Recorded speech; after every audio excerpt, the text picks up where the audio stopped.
Grinch Stole Christmas by Dr. Seuss. Read by Skeletor, evil overlord of Eternia.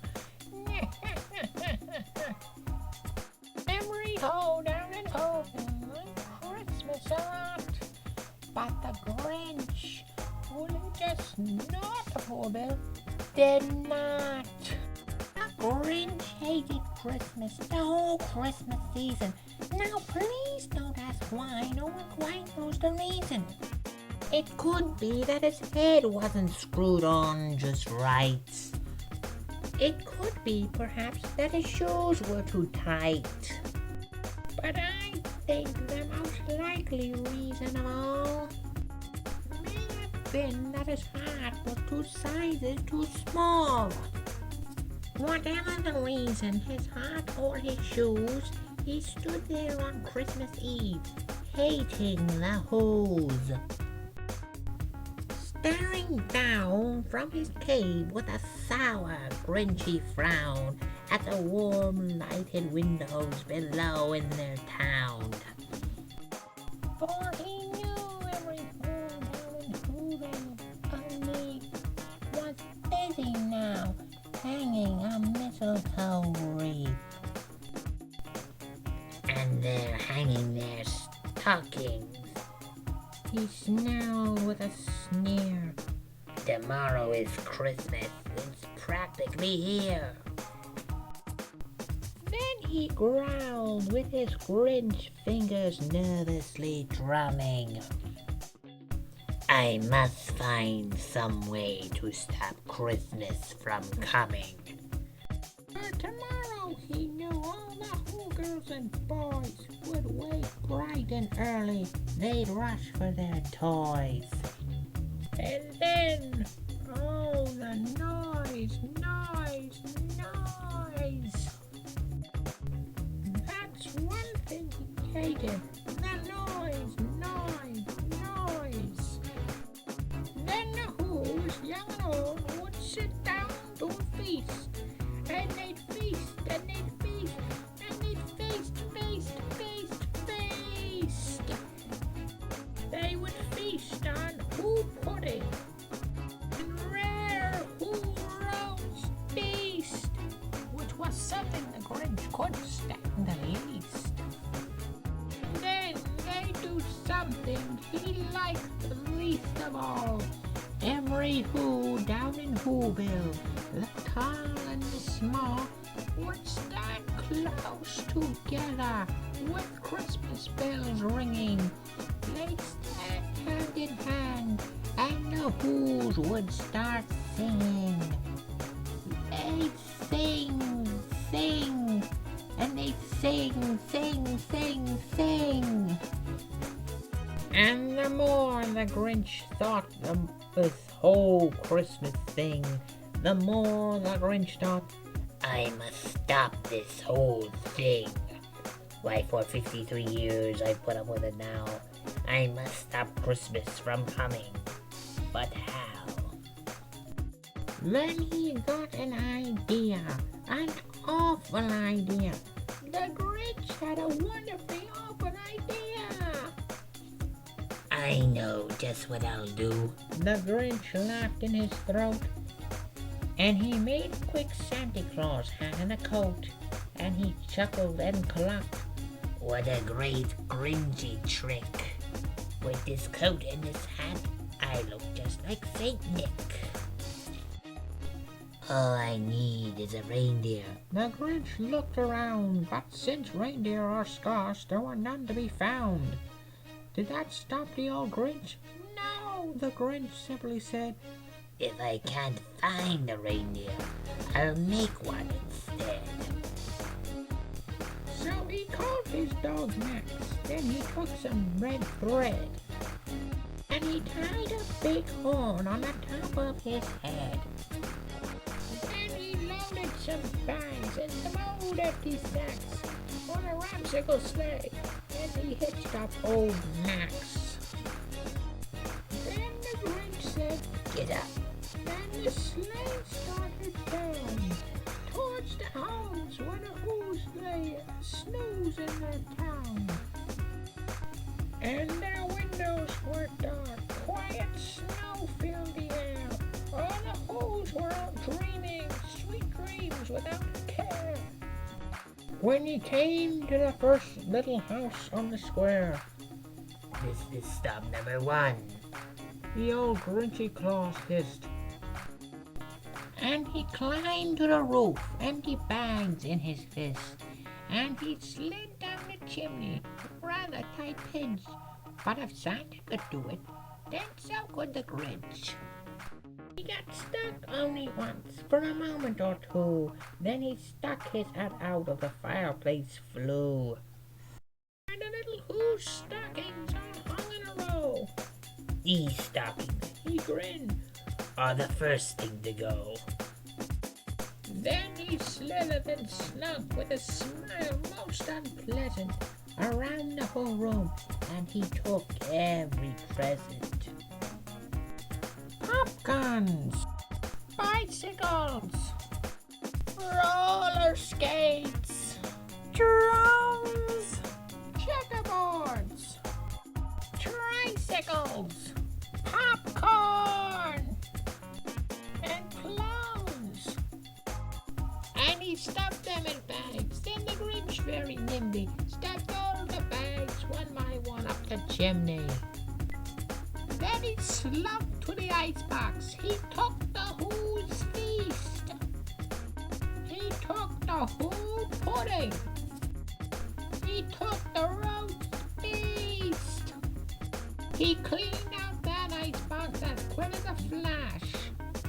Why, that Grinch even took the last can of Who ash. Then he stuffed all the food up the chimney with glee. And now Grinned the Grinch. I will stuff up the tree. And the Grinch grabbed the tree and he started to shout when he heard a small sound, the coo of a dove. He turned around fast and he saw the small Who. Little Cindy Lou, who was no more than 2. The Grinch had been caught by this tiny Who daughter, who had gotten out of bed for a cup of cold water. She stared at the Grinch and said, Santa Claus, why?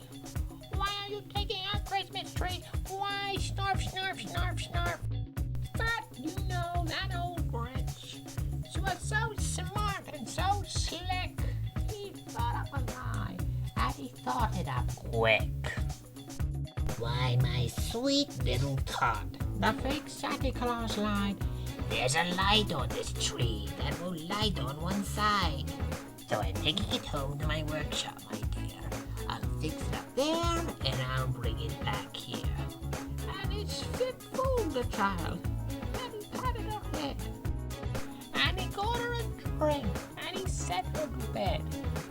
And when little Cindy Lou went to bed with her cup, he went to the chimney and stopped the tree up. Then the last thing he took was the log on the fire. And he went up the chimney himself, you liar. On their walls he left nothing but hooks and some wire. And one speck of food that he left in the house was a crumb that was even too small for a mouse. Then he did the same thing to the other Who's houses, leaving crumbs much too small for all the Who's and mouses. And it was a quarter past dawn, all the Who's still in bed, all the Who's still a snooze, when he packed up his sled. Packed it up with their presents, their ribbons, their wrappings, their tangs, their tinsels, the trimmings, the trappings. Okay, I've got it from here. Hey, wait, what? Give me that book. Hey, wait, I'm in the middle of reading this. Give it back. Let's see, where were we? Ah, yes. You give me back that book this instant, you abomination. Oh, you shut up, you bone-headed buffoon. Hey! Hey! I'm telling the story. Give me that book. Give it back. I paid $7.50 for. Will you get off me, you fool? Go fight He-Man or something. He-Man's on vacation. He's in Honolulu. Give it back to me. Give me back my book. No, I'm telling the story now. You have a terrible voice. No, I don't. You're gonna pay for that. Give it back. Give it to me. No, no, no.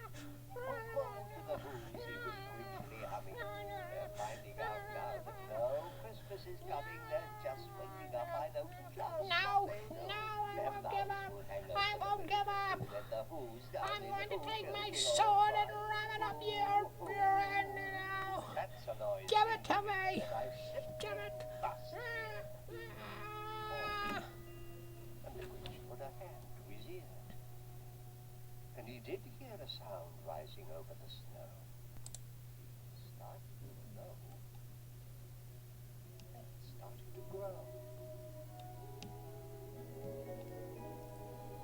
Hey, come on. I was really looking forward to doing this part. Will you shut up and listen already?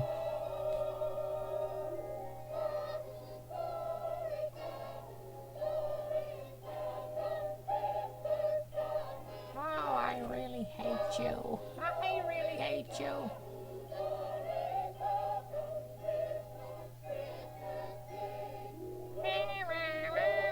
Shut up! What the hell is that? It's like some kind of gleaming orb of doom or something like that. Did He-Man have something to do with this? This sound wasn't sad. What? The sound sounded glad. Every Who down in Whoville, the tall and the small, Oh my God, it's gonna destroy us all! without any presents at all. He hadn't stopped Christmas from coming. It came. Somehow or other, it came just the same. Okay, you bull-headed buffoon. Now I'm going to tear you apart. You're going to feel the gaseous rain of Skeletor's breakfast burrito. I'm going to wrap you. I'm going to tap you. I'm going to... Skeletor, that's enough. Why, we shouldn't be fighting. We should be working together. After all, it is the holiday season. We should be grateful for who we are, and we should coincide with one another and finish this story together. Do you agree with me? Agree with you? Why? No, I don't agree with you. I want to tell the story. I was the one who started to tell the story in the first place. Skeletor, please. Why don't we tell the end of the story together? All right. Why the heck not?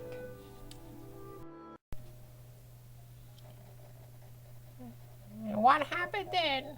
When in Whoville they say that the Grinch's small heart grew 3 sizes that day. And the minute his heart didn't feel quite so tight, he whizzed with his load through the bright morning light. And he brought back the toys and the food for the feast. And he himself, the Grinch, carved the roast beast. Look at that roast beast. I could surely go for some roast beast, can't you, Frankie? Of course I'd love some roast beast. Why don't we go get some, Skeletor? Sure. Right after everybody bows and kneels before Skeletor, evil overlord of Eternia. Oh, will you shut up?